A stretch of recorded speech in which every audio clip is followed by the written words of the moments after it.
Mbote, mbote pe balosako na bino banso, yenge na bino banso bamama batata bandeko, balandi ya Congo Bololo, balandi ya 3x2 radio katupa.com, biso wana en tout cas toye lisusu na tongo ya lelo bamama batata bandeko, toye na tongo ya lelo parce que actualité oblige, yango wana toye na tongo ya lelo bamama batata bandeko pona ete tokoka solo pena en tout cas kosulola na ngomba ya Kailo. Alors, bama batata bandeko lelo, en tout cas, tozalo bele na point mibale, yako solo anabino. Ya liboso, toko bananano na introduction na biso bon moment sano. Après, toko kota solo pena, en tout cas, na Congo dieto oyo, les messages ya les grands maîtres font moment dansemi. Atinde le biso, tozana ngo na kati na plateau. Et pas en tout cas, toko tange la bino pe toko décortiquer, toko analyser ango. En tout cas, bama batata bandeko bana lisanga antimanti. Et puis, en tout cas, les grands maîtres za kolobali kambo ya Chine populaire, oyo en tout cas za kopesa soutien na ye monene na régime terroriste oyo ezali na kati na mboka na biso Congo. Et puis, ba chinois ba komi ko sponsoriser terrorisme na kati na mboka na biso Congo. Alors esengeli to kwa koyebisa bango ke en tout cas la loi divine mobeko ya tata Nzambe lobi lait pour lait, dent pour dent. Alors, ce qui la Chine populaire donc Azako se permettre non pas ya ko sponsoriser terrorisme na kati ya mboka na biso. Alors donc akanisa que parce que yazali mboka monene pe en tout cas tondi na mosolo ebele. Alors et que biso tozali ne côté tokoyi ko sala ye en tout cas mabete bama batata bandeko. Alors donc bokena ko tuna njoku na ngungi. Alors donc ngungi njoko ayebaki donc force de frappe non pas ya ngungi bama batata bandeko bana lisanga timatu. Donc voilà Congo dieto les grands maîtres font moment dans semi. Donc, a commis, et c'est kaza ko s'adresser et pas à chinois, yango toko tangela bino yango, pe toko sa l'analyse na yango bama batata bandeko.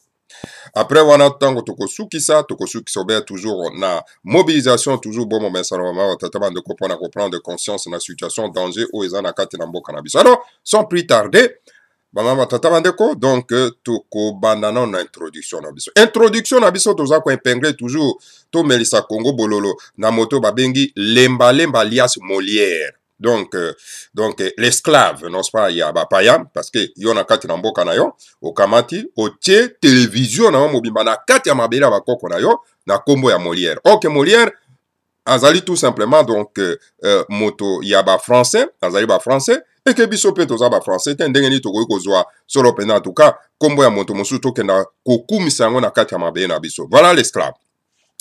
Alors, esclave oyo moumbu oyo tobengi lemba alias Molière, donc, aza kokoba toujours qu'on se permette, non pas, ya ko attaquer notre sœur, Yaya Kasavubu, en tout cas, maman, matata bandeko, jusqu'à za kobenga esuko la dame Eneken.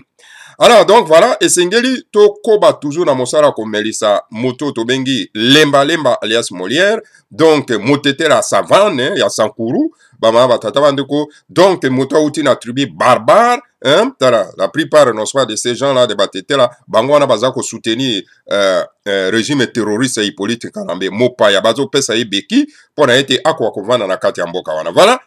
Tango bouti boza ba descendant non pas ya mabota ya ba barbare, voilà les résultats ya ngwana ba mama tata bandeko bana lisanga atimati.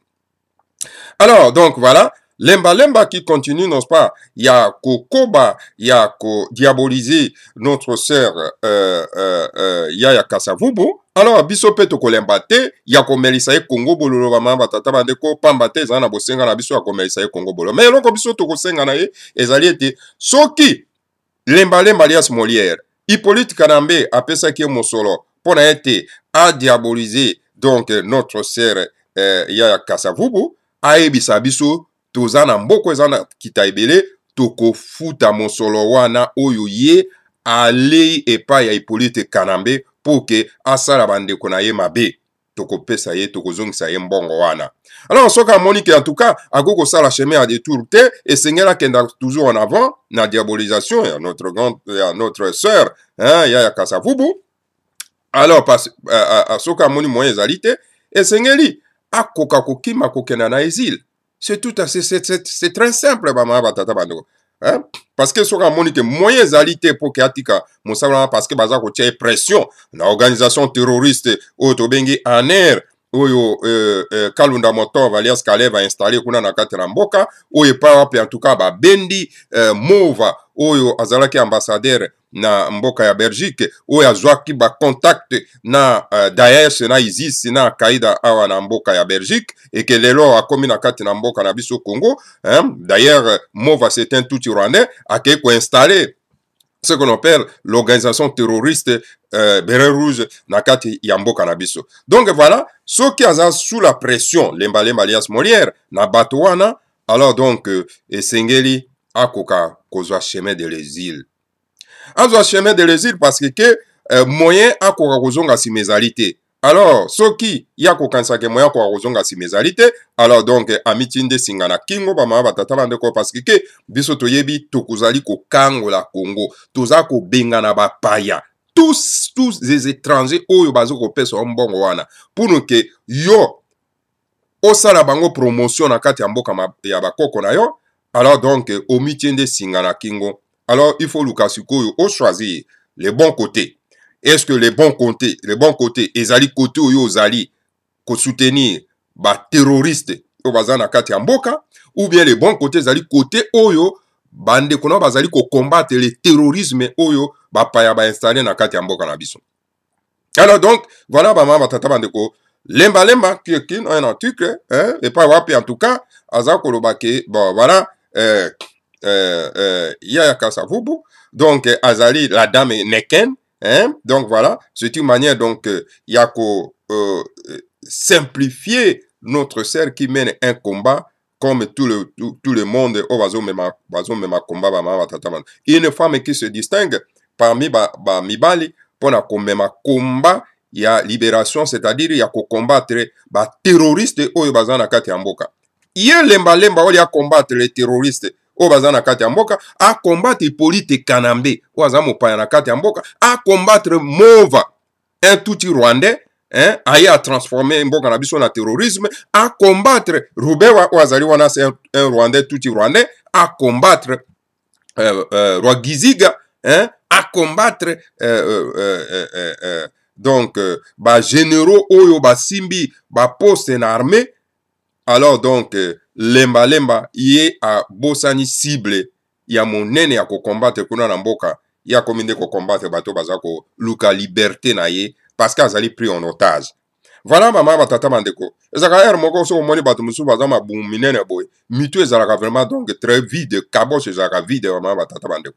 Donc voilà bato lokola ba lemba na mama batata bandeko et sengeli to melisa bango Congo bololo pona ete bazwa lobiko bama soka persister toujours dans les mal, alors donc les mal na ko memaye donc hein nanzela mususu ba mama batata bandeko parce que ezali bato bazali doté na molimo ya Kadia Mpemba, alors esengeli ko combattre bango jusqu'à ce que molimo ya Kadia Mpemba e ko kolonga lango, c'est-à-dire ko pesa bango nano kisi mon nom Congo bololo pona ete azwa lobiko soka bikite aba wana peut-être baloka na bakoko na ye ya batete la savane. Alors voilà donc a ozwa lobiko te donc peut-être akokenda kozwa lobiko na monde spirituel et pas pe baza kozela na bakulu na ye ba ma tata bandeko.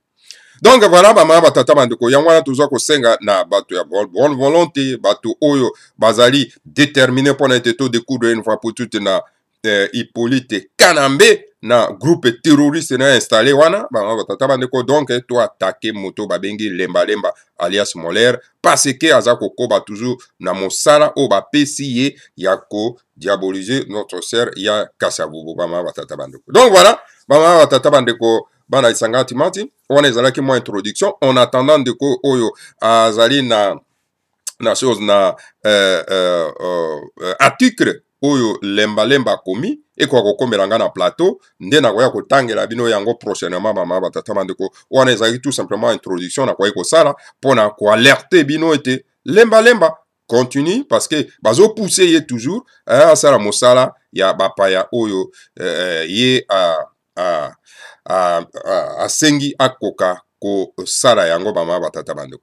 Voilà mama batata bandeko sans plus tarder toleki sikoyo na Congo dieto oyo tokopesa bino yango na tongo lelo eloko nini oyo le grand maître pour mandanse malobi so ito sisi Congo dieto tokoya koloba likambo etali solo penza qui est le père de la démocratie na Congo. parce que bandeko baza na confusion esengeli to établir la vérité to rétablir la vérité parce que nalandaki moto lokola Safu hein makambo aza koloba vous sentez très bien que non Safu ne dit pas la vérité alingi ko rétablir vérité te bama batata bandeko alors to ko rétablir non la vérité awa qui est le père de l'indépendance d'ailleurs kutu même avant na bana même Congo dieto esengeli na ko koloba yango ba en fait to bana na Congo dieto bongo to ko sukisa yango bama batata bandeko toyeba qui est le père de la démocratie na kati ya mboka wana est-ce que Tshisekedi wa Mulumba c'était le père de la démocratie ou bien ezali ba propagande donc le fanatisme na ya mauvais goût oyo bandeko na biso lokola basafu baza koloba ma tata bandeko démocratie ebandaki quand tokobanda ko toko démontrer bino yango hein ya sima ya dictature coloniale hein tokoti na démocratie après tokoti susu na dictature toko expliquer yango nano bama tata bandeko topesa nano bino message à les grands maîtres Fumomanda Nsemi hein bama tata bandeko bana lisanga antimanti oyo aza ko pesa biso na kati na plateau oyo bandeko baza ko koba ko kosa koloba ete nalandaki bandeko mosusu baza koloba ma commentaire na bango bino Fumomanda Nsemi aza na maboko ya ANR hein ba video wana aza kosala ezali na pression ya ANR baza kotinda ye ANR ezali ni organisation terroriste Kalunda Motobe na Hippolyte Kanambe hein donc Kalunda Motobe alias Kalev hein, le Terminator hein oyo a installé donc organisation terroriste wana na kati ya mboka et pas mova oyo azwaki des informations na libanda aye ko rejoindre bango donc alobi ono ba écoutez Fumomanda Nsemi hein aza na maboko ane ba video azosala pression azosala nde sous pression ya organisation terroriste wana tobengi ANR alors bama tata bandeko en tout cas il faut zala vraiment motu moko peut-être même mwana makango oyo mwana makango ngolo bake mwana obabota ye na mibali ya balabala hein donc sans toit conjugal donc voilà il faut zala peut-être mwana makango babota ye na sans toit conjugal ndoko iko raisonner wana bama tata bandeko donc voilà ezali qualification hein? Donc voilà ezali qualification ouais ce qui peut olobi mafinga ok pas de problème ben d'ailleurs même le maître Jésus Wazali Mokonja Bayuda il a insulté hein, les pharisiens hein, race de vipères donc voilà il faut zala moto moko oyo peut-être ozo raisonner te ou quoi koloba eloko ndenge wana hein na ba vidéo oyo les grands maîtres Fumomanda Nsemi aza ko frapper donc ba okipa wana aza ko frapper Hippolyte Kanambe oyo aucun politicien na kati ya mboka wana aza ko oser kolobango à part ya Kasabobo parce que azali donc alati molimo ya etumba yango na moni donc aza ko utiliser yango oyo pas wapi même les journalistes sont incapables même ya ko utiliser soit par exemple Koyagba alias pasteur Bobo et pas ya Kasabobo ale kaka tango ya Kasabobo aza ko frapper très fort Hippolyte Kanambe alors ça moi malili pas ya Koyagba na landaka ye à tout moment natala kana parce que il faut qu'on analyser ba image ya moto hein tango motaza ko loba etc yango moni yazonga toujours Kabila donc pour abenga Hippolyte Kanambe alias Kabila donc azali aza koyoka malili donc voilà ba mama tata bandeko bana lisanga antimati donc voilà le Fumomanda Nsemi est en train, n'est-ce pas, de frapper parce qu'à côté d'une phase hein, donc décisive, n'est-ce pas, il y a découdre une fois pour toutes, n'est-ce pas, le régime terroriste au Ezana Katiambok. Alors donc, tant que à côté d'une phase décisive, maman tata bande kwa zaka na langage moko très dur et très fort. Yango no moni, le grand maître Fumomanda Nsemi azako utiliser aucun politicien. Ezana mboka ezana libanda azako utiliser yango ba mama tata bande. Alors donc, ce que yoya kosa la déclaration lobi que non, ben écoutez, vidéo où les grands maîtres Fumomanda Nsemi maza kosala et zalinde donc sous pression ya ANR. En tout cas, ce sont vraiment des déclarations de mauvais goût. C'est-à-dire ya bana oyo bazali bana ya makango babota bango na balabala ba batata bandeko. Voilà le résumé na bango yango wana. Voilà to kenano na Congo dieto ba mama batata bandeko toyo kanano maye o le grand maître Fumomanda Nsemi alobi a pesibiso toyo kango na bokebi nyonso tokotanga ngo na lokota bapaya peto kwa tokomeka ko limbo lango na lingala peto sala mwa ba analyse muke na lombango penza parce que tokozala pena mbango pamba te ezo senga biso ete to meka ko pesa mwa ngonga na mokuse mais l'information est très capitale donc voilà. Voici la déception du peuple congolais vis-à-vis de la Chine en face de l'actuel crise congolaise. Déception, hein? Il y a peuple congolais, surtout basé la déception. La situation, na silence, il y a communauté internationale. Vous comprenez? Alors, ce que les grands maîtres font mandater, mais ils n'ont pas épinglé la Chine populaire. Ce que nous reprochons à la Chine est que le parti communiste chinois est fermement convaincu que quelqu'un qui n'est pas chinois ne peut pas devenir président de la Chine. Et là, on toza ko reprocher na Chine. Et là, on toza ko reprocher na bakonzi ya Chine populaire. Et là, on toza ko reprocher na parti communiste chinois. Ezali que tozali na boyebi yango ete na mboka ya Chine. Soki moto yo moto zali chinois te okoki kokoma mokonzi na kati ya mboka wana te. Est-ce que na Chine un Coréen kokoma président na Chine baza ba voisin? Est-ce que na Chine un Japonais kokoma président na Chine baza ba voisin? Eh ba ma batata bandeko. To tuna nano ba chinois ba yebisa biso. Ba yebisa biso? Soki balobi ke bon d'accord, ok, Coréen comme président de la Chine. Alors donc total. Mais comment se fait-il que la Chine vient soutenir Hippolyte Kanambe au pouvoir au Congo-Kinshasa pendant que la Chine sait fermement que Hippolyte Kanambe est un touti rwandais et qui n'est pas congolais? Mais ndenge nini Chinois tango aza kolinga teke japonais ou coréen akoma président na kati na mboka na ye. Mais ndenge nini Chine aza koya lelo na kati na mboka na biso Congo pona ko soutenir Hippolyte Kanambe na bokonzi. Et pourtant Chine ayebi malamu penza ete Hippolyte Kanambe aza na ye congolais te, aza na ye tuti rwandais. Ayebi yango très bien. Mais pour nini ye Chine, les autorités chinoises, les autorités communistes chinois, baza ko ya ko soutenir Hippolyte Kanambe, ko pesa yebi bundeli mindoki pour va se maintenir na pouvoir. Et pourtant ba yebi malamu ke moto oyo aza mopaya, moto azali mokolo mboka oyo te. Mais pour nini? Pour nini motema mabeboy? Bino ba chinois. Il est fort déplorable que la Chine puisse donner beaucoup d'armes à Hippolyte Kanambe pour tuer le peuple congolais. Nous pensons qu'il est temps que la Chine arrête son soutien envers Hippolyte Kanambe. Nous souhaitons que les pays dits camarades Mao Tse-tung, les pays dits camarades Mao Tse-tung, grand leader du tiers-monde puisse se mettre à soutenir valablement le peuple congolais. Que de soutenir Hippolyte Kanambe, un faussaire tout rwandais, pour la simple raison qu'il a donné l'uranium à la Chine et à la Corée du Nord. Mais c'est grave. Alors, le grand maître alobi boy. Alobi en tout cas, tozana mawa mink. Na pape na pasi mink. Biso bana ya Congo, tozana mawa mingi pe na pasi mingi. Na mboko yo tobengi Chine. Na ba autorité chinoise.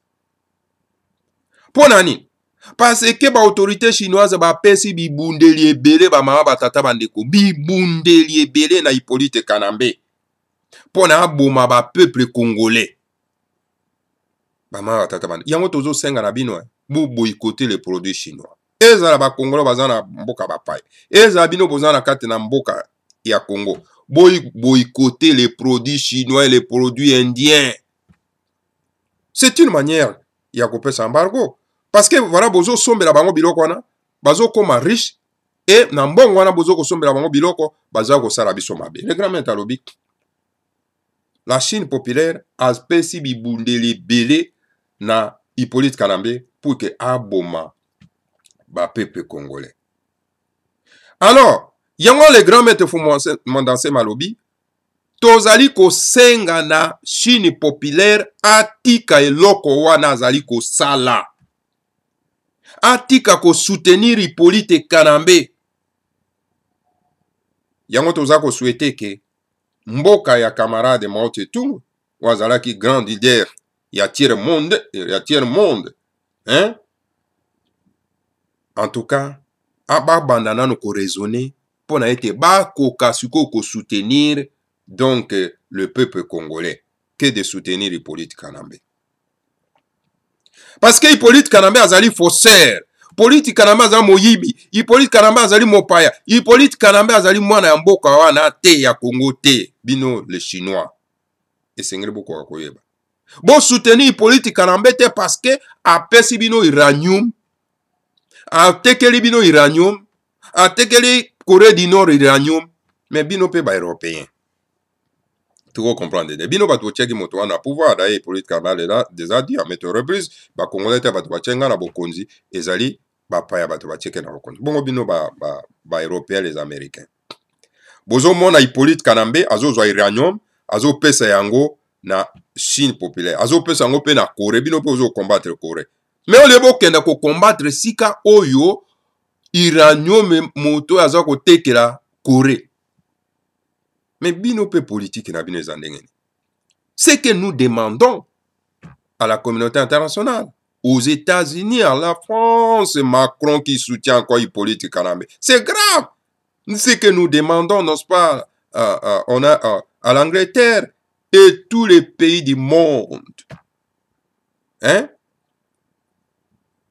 Et tous les pays du monde. Vous dites que vous êtes en train de combattre le terrorisme.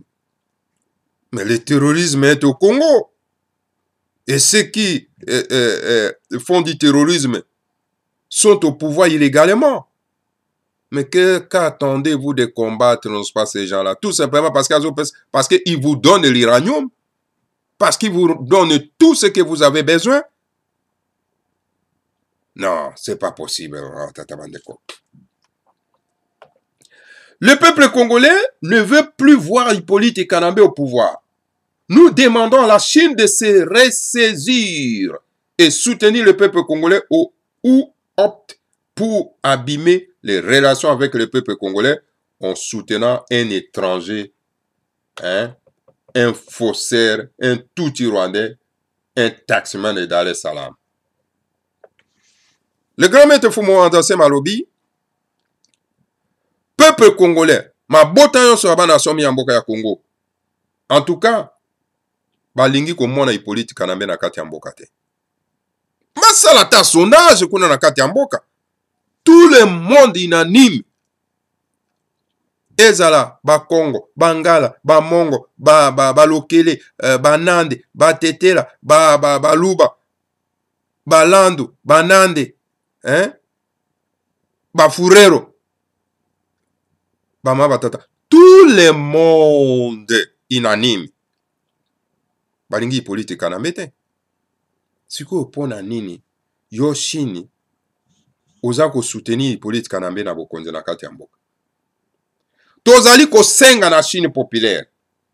Ba mekanano ko tambwisa bongo na bango. Pona ete ba koka ko soutenir le peuple congolais na bitumba oyo toza ko bunda pona ko benga na mopaya na kati na mboka na biso. Pamba te soki bokoko ba toujours ko soutenir mopaya na kati ya mboka na biso boza ko abîmer relation na bino na le peuple congolais. Yango na to senge na peuple congolais nyonso place yo zali. Magasin ya ba chinois bokota te bosomba biloko na bango te. Magasin ya ba india bokota te bosomba biloko na bango te. Boycott. Oyo akolinga te ake kosomba biloko ba chinois ale liwa. Oyo akolinga te kosomba biloko ba india ale liwa. Po tokoki kopesa bango nguya te po bakwa kosala biso mabe ba mama batata bandeko. Alors donc ba chinois soki baza kokoba na modèle wana baza ko abîmer relation na bango na peuple congolais. Pona nini baza ko soutenir mopaya na kati ya mboka oyo azali donc un touti rwandais azali taxman ya Dar es Salaam.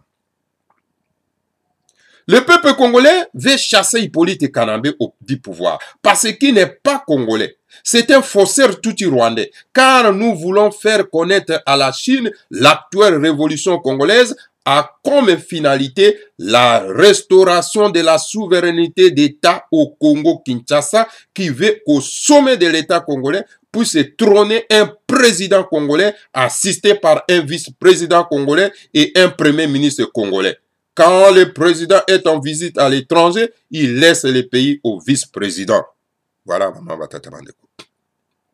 Peuple congolais alingi abengana Hippolyte Kanambe. Azo bengana Hippolyte Kanambe alias Joseph Kabila. Na bokonzi na kati ya mboka na biso. Pamba te parce que azali congolais te. Parce que mopaya soka ye kokonza bino ezali malédiction bandeko bofungula matoi. Mopaya soka ye kokonza bino na mabele na bino ezali malédiction. Bofungula matoi. C'est pour cette honte ozali obligé à combattre ye.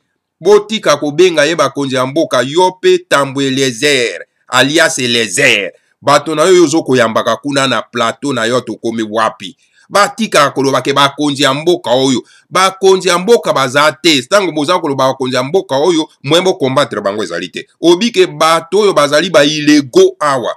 Ba terroriste oyo. C'est-à-dire faut ko benga bango ba terroriste oyo. Esengeli to benga na bango. Bama batata bandeko. Alors donc Hippolyte Kanambe azali na ye congolais te, azali na ye un faussaire moto na lokuta, c'est un tout rwandais. Hein? Yango esengeli to yebisa na Chine populaire akoka koyeba eloko wana parce que révolution congolaise eza na finalité nango. Finalité nango ezali c'est-à-dire kozongisa bosomi ya mboka na biso. Kozongisa bosomi na mboka na biso c'est-à-dire kozwa mwana ya mboka kotia ye na mutu ya mboka. Bama batata bandeko. Mwana ya mboka koma na mutu ya mboka. Azala président. Akozala secondé na vice-président. Peto zala na premier ministre congolais kaka. Bama batata bandeko. Pamba te, soki tozali na président de la République, tozali na vice-président, tozali na premier ministre, soki président azali na déplacement ake na mokili ya bapaya, alors donc vice-président atikali kosimba mboka. Alors bama batata bandeko bana lisanga atimate. Chine populaire esengela kwa koyoka yango. Nayebi ke bino boyoka kana bino ka langage ya makasi. La violence est votre nourriture et vous allez la manger. Vous allez manger la violence. Vous aimez ça parce que c'est votre nourriture. Parce que vous allez ya Pokémon, bouti na ba planète retardée, hein? Et que votre langage que vous écoutez et que vous aimez tant, c'est le langage de la violence. Et vous aurez ça. Vous aurez ça, ceux qui vous comprennent, ceux qui beaucoup s'entêtent toujours. Et beaucoup jouent. Vous croyez que les Congolais vont toujours rester faibles comme ça, comme ils sont aujourd'hui? Vous croyez que les Congolais ne vont pas réagir? Non, petit à petit, les Congolais commencent, n'est-ce pas? Il y a qu'à se réaliser, il y a qu'à se rendre compte que non, écoutez, et Sengeli to défendre ma belle bakoko na biso. Makamando mbolezate. Bien que bazali, donc, ba musu baza kolanda na ba watala, ba watana, soki ba watana, hein? Bazola la nano pongi, petit à petit baza kolamuka. Kama batata bando. Par l'éveil patriotique. Congo bololote. Yango wana. Parce que maye oyo le grand maître Fumandase malobaka eza Congo bololo. C'est pas pour rien que ya okokoya na kati na Congo bololo. Eza lobiko. Soki Chine ameli yango. Ameli kubeli mibale misato. Et que abiki akomi na esiko ko zala na côté a peuple congolais. Chine abiki. Abiki parce que akosa la coopération na biso ya malamu. Hippolyte Kanambe pense qu'il peut s'en penser de l'Occident, qu'il a aidé à prendre le pouvoir en s'appuyant sur la Chine. Ainsi, il est devenu têtu devant l'Occident. En Chine, vous avez le Parti communiste chinois qui est un parti unique. Tandis qu'en République démocratique du Congo, nous avons le multipartisme qui assure l'alternance au pouvoir après des mandats successifs à la tête du pays, alors à la présidence de la République. 2 mandats successifs à la tête du pays, donc de la présidence de la République. Ibobo et Ibobo. Voilà, bama batata bandeko bana lisanga antimanti wana ezalaki donc Congo Dieu to les grands maîtres bandeko lo me olimboli biso yango na lingala te nalobi boy les grands maîtres fumana se malobi alobi politique kanambe ya kanisi ke akoki kokoma teti et pas ba mindele o batiaki na bokonze parce que mindele bato batiaki na bokonze kendo tuna Louis Michel ayebi yango très bien alobaki espoir ya ba congolais ok souffrance ya ba congolais voilà Louis Michel c'était méchant donc ya kanisi ke ako kima Occident mindele oyo batiaki na bokonzi po akenda komi batama epai ya Chine populaire yango wana omoni akomi tetu mutu makasi na bamindele akomi koyoka lisusu bamindele te yango wana donc nini Lutanza abengaki ye donc mokomboso mokomboso akokopesa biso leçon te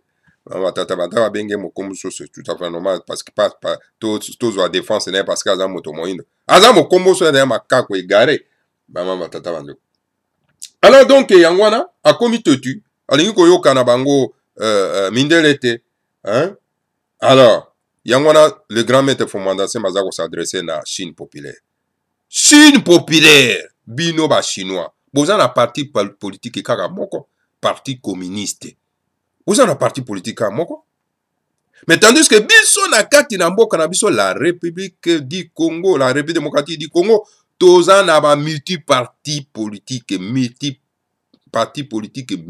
c'est-à-dire donc multipartisme eza na mboka na biso biso toza na monopartisme te lokola bino na Chine alors lokola biso toza na ba multiparti alors donc epa na biso toza na démocratie oyo eza koassure ke ezosala toza na alternance na pouvoir cela veut dire que soko okoti na bokonzi osali mandat mibale olongwe otiki bamosusu bazwi ebonga oyo ekofalobaki course course yango wana okimi otikeli moninga opesi moninga pasi po ete ye pe sikoyo akima koleka bama batata bandeko voilà wana ezali donc message ya le grand maître Fumandase atindili na bachinois voilà bama batata bandeko aucun leader politique à s'adresser likambo oyo epai ya Chine populaire toujours le grand maître Fumandase ya mokolo aleki bango bama batata bandeko mboka etambolaka na likanisi mboka etambolaka na liloba mboka etambolaka na bayimboka soki bakangwami que avant bayimboka bakoka kokangolama esengai bazwa un leader charismatique un leader teinté de la spiritualité mais bozolala na bino pongi mawa na bino voilà, on est là qui le message à les grands maîtres. Donc voilà, tu expliquer bino yango. On est là Congo Dieu tout. Et comme mis le 28 février 2018. Donc voilà, par les grands maîtres Fumandase. Voilà, maman, tata bande kotoleki sikoyo na phase ya biso ya kosuki sa na likambo etali le père de la démocratie. Nalandaki sa façon ko lobi. Donc Tshisekedi wa Mulumba azali père de la démocratie. Alors, quand est-ce que la démocratie est installée na kati na Congo na biso, démocratie est installée quand na kati na Congo belge, parce que ce n'est plus Congo belge, c'est notre Congo, na Congo na biso. Après la dictature coloniale belge, en 1959, c'est là qu'il a fin. Le 4 janvier 1959, c'est là qu'il a fin. Il y a dictature coloniale. Parce que tout le temps, la dictature coloniale. Okoy kolobate, olobi bakatio, maboko, okoy kolobate, okoy kokota na ville ya bamindelete, ségrégation raciale grave na kati ya mboka wana. C'était la dictature coloniale. ba imposer biso ba spiritualité na biso ya bango plutôt oyo bandeko na biso lelo ba komi donc ba fanatique ya spiritualité wana ba imposer biso ba kombo na bango oyo bandeko na biso ba komi kaka kotambola kana ba kombo na bango ba nyati ba kombo na bango moko okomona moto wa obenga ye Christelle, moto wa obenga ye Jeannette, moto wa obenga ye kombo na ye anyati, donc andimi na ye la domination. La race bantou, les arriérés mentales. Et voilà, l'homme est venu vous rehausser. Kotombo la bino fumu manda semi, alabi. Donc, na kati na mboka na yo ko tia ville na kombo ba payate, ezali donc la domination. Na mboka na yo ko lata kombo ya bato te ya ba payate, ezali domination, l'esclavagisme. Alors donc voilà, après cette dictature coloniale, bande konabiso, baaki solo penda ko lité, Mbuta Kasavubu, Lumumba, les autres, la Yaou, boyebi yango bango nyonso wana. Ba lité. Alors donc, l'indépendance est mon année, en 1960. En 1960, tout kotaki na ce qu'on appelle les multipartistes, des multipartismes, je veux dire. Tout kotaki na démocratie, tout na dictature coloniale, tout koti na démocratie. Safu et sengela la nangana bo kebi. Po bozo kotsaka bato la foutaise na mitu ya bato. Donc, ceux qui tolingi sikoto loba, père de la démocratie, ezali, Mbuta Kasavubu. Parce que Mbuta Kasavubu, c'est lui qui a commencé d'abord avec la Bako. Abanda ina on a Bako. Oyo, ezalaki une association pour combattre, n'est-ce pas, la dictature coloniale. Donc, c'est lui qui a commencé à combattre la dictature. C'est Kasavubu. Donc, c'est Kasavubu qu'on peut dire que c'est lui le père de la démocratie. Tant qu'on a combattre la dictature coloniale, Lumumba, bazalaki na bango donc bana msala ya mindele. Hein? Alors, tant que la Bako est devenu très puissant, alors donc, mindele ba yeko créer MNC, Mouvement National Catholique, ou yeko comme Mouvement National Congolais. Alors, sikoyo, pour na concurrencier na Abako, o ba mona ki vraiment azaki déterminé à combattre la dictature coloniale. Et voilà, parti politique, monsieur Eko Botama, tout ça là, démocratie et côté na kati ya mboka. Donc, quand on parle de père de la démocratie en République démocratique du Congo au Congo, ce n'est pas Tshisekedi ou Mulumba, c'est Kasavubu. Ce monsieur Kasavubu, monsieur Safou, qui n'a encore une étude là-dessus, qui n'a encore fouillé les archives de la Yambo Canabiso, même les archives de la nature. D'ailleurs, quand vous avez un accès en Angote, il faut consulter le moment d'Assemi pour qu'on ait un accès dans l'archive de la nature. Pourquoi vous avez un Et alors, tu côté la démocratie, parti politique est mon ami, tu es dans le parlement, élu démocratiquement, et le président de la République, Mbuta Kasavubu, est élu démocratiquement. Voilà le père de la démocratie, Azara qui est élu démocratiquement. Et voilà, en 1965, Mobutu a sali coup d'état na ye.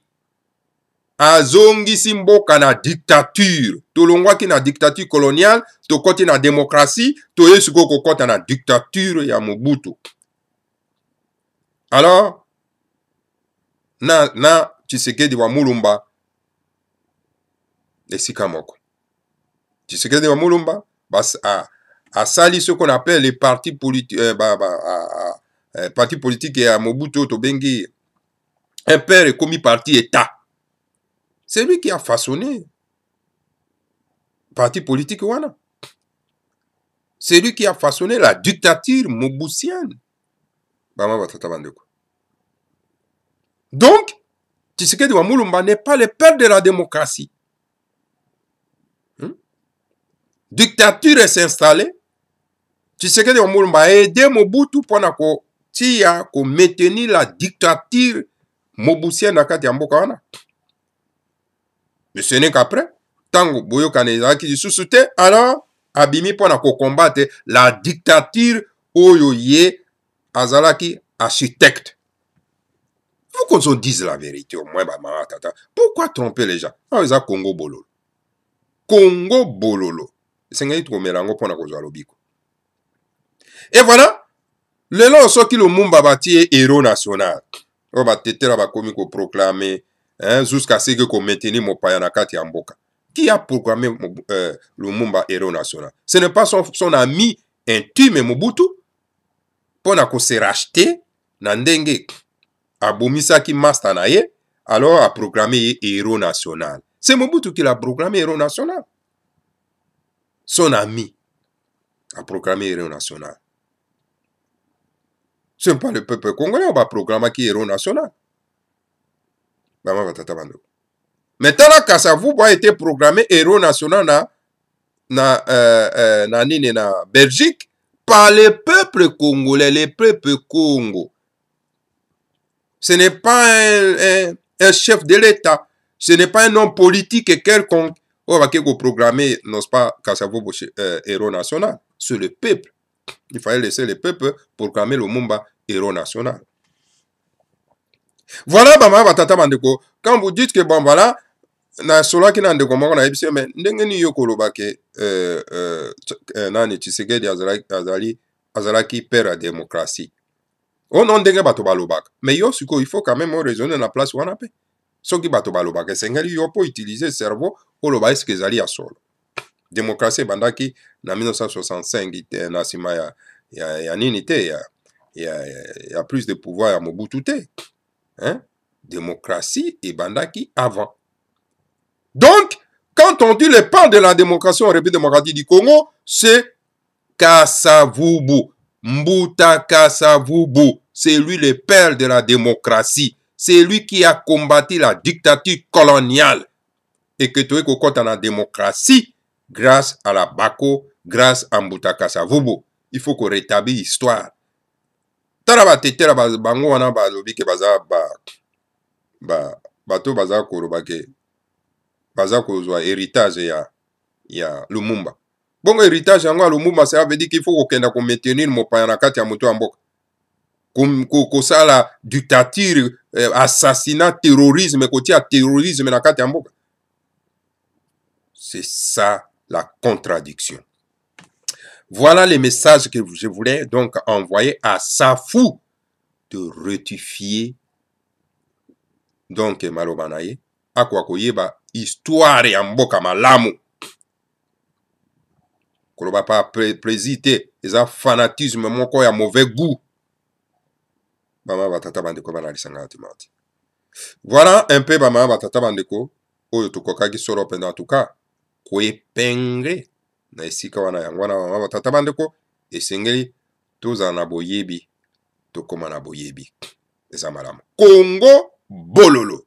Voilà bama batata bandeko bana lisanga timati tokomi na suka ya manaka mabiso mapokwa manda na tongo ya lelo bolimbisi poto message toujours kosala na pokwa kasi na tongo ya lelo. La lutte continue esengeli politique kanambe tokwa kobengana ye par tous les moyens ezali soni ya kozala na mutu ya mboka mopaya bama batata bandeko. Donc voilà ngana tuki bino tokutana bino moko mosusu bomo mesano en tout cas bo s'abonner massivement na kati ya Congo Bololo. Bo s'abonner massivement. C'est ici na kati ya Congo Bololo nde bokozwaka message à le grand maître Fumu Manda Nsemi. Nulle part ailleurs. C'est ici na kati ya Congo Bololo.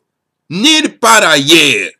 Soko lingo s'informer na pona Fumu Manda Nsemi, po s'informer, o s'inspirer na combat ya libération ya mboka, ya kobenga na Hippolyte Kanambe. S'abonner na Congo Bololo.